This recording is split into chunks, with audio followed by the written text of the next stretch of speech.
আসসালামু আলাইকুম। বহুল কাঙ্ক্ষিত জাতীয় সংসদ আগামীকাল বসছে। প্রায় ২০ বছর পর যে একটা গণতান্ত্রিক সরকার সংসদে বসছে। আমরা আশা করি বিরোধী দল সর্বাত্মক সহযোগিতা করবে। আসলে সহযোগিতা না করেও তাদের উপায় নেই। এখন তাদের ভাওতাবাজি মানুষ বুঝে গেছে। হ্যাঁ, তারা বলতেছে রাষ্ট্রপতি ভাষণ কেন দেবে? এই যে উপদেষ্টাগুলা আসলে বলে রাষ্ট্রপতি কেন ভাষণ দেবে? এই উপদেষ্টাগুলা শপথ পড়ছিল কার কাছে? এখন রাষ্ট্রপতি ভাষণ দিলে তাদের মানে গন্ধ লাগে। একটা সংসদ নিয়ম, সংবিধানের নিয়ম অনুযায়ী রাষ্ট্রপতি ভাষণ দিয়ে ওইটার উপরে বিভিন্ন রকম আলোচনা শুরু হয় একটা সংসদ। এটাই সংসদীয় আইনের রীতিনীতি।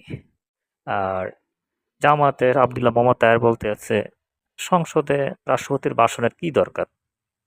এই পাগল হুগল তো সংসদে আগে ছিল, তেমন কোনো জ্ঞান অর্জন করতে পারে নাই, আছে শুধু টাকা কামানোর ধান্দা আর হলো ধোঁকাবাজির ধান্দা, কিভাবে মানুষের ধোঁকা টোকা দিতে পারবে এটা। যদি আসল কথা জানতো তাহলে এই কথাটা বলতো না। সংসদের প্রথম অধিবেশন সবসময় শুরু হয় রাষ্ট্রপতির ভাষণ দিয়ে। এই জিনিসটা নতুন সংসদ সদস্য যারা তাদের জানা উচিত। তাই এটা নিয়ে পানি গলানোর কোনো কাজ নাই। জামাত এবং এনসিপি নেতাদেরকে বলবো, যখন 5ই আগস্টের পরে 8 তারিখ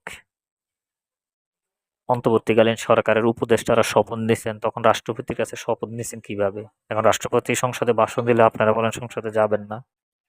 এসব ভাওতাবাজি ছাড়েন। জুলাই বিক্রি কইরা বহুত খাইছেন। আর খাইয়েন না। এদেশের মানুষ এখন আপনাদের ধোঁকা বুইঝা গেছে। জুলাই বিক্রি করে এনসিপি জামাত বহুত খাইছে। আর খাওয়ার কোনো সুযোগ বর্তমান সরকারের দেওয়া উচিত না। অনুষ্ঠানটি ভালো লাগলে অবশ্যই লাইক, কমেন্ট, শেয়ার করবেন এবং চ্যানেলটিকে সাবস্ক্রাইব করে পাশে থাকবেন।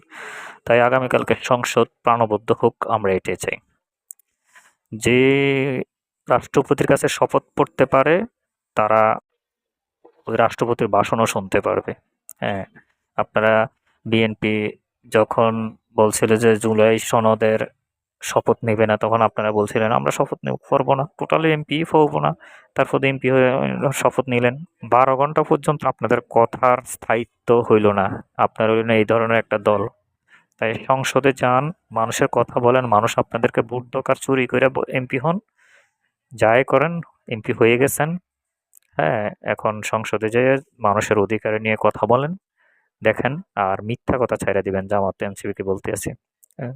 সরকারের গঠনমূলক সমালোচনা করেন, খারাপগুলা অবশ্যই সমালোচনা করেন, ভালো কাজের সমালোচনা করেন না, কারণ ভালো কাজগুলা মানুষ এখন বোঝে। তাই আপনাদেরকে বলবো, সরকারের গঠনমূলক সমালোচনা করুন, সাধারণ মানুষ আপনাদের পাশে থাকবে। আর মিথ্যা অপবাদ এবং কি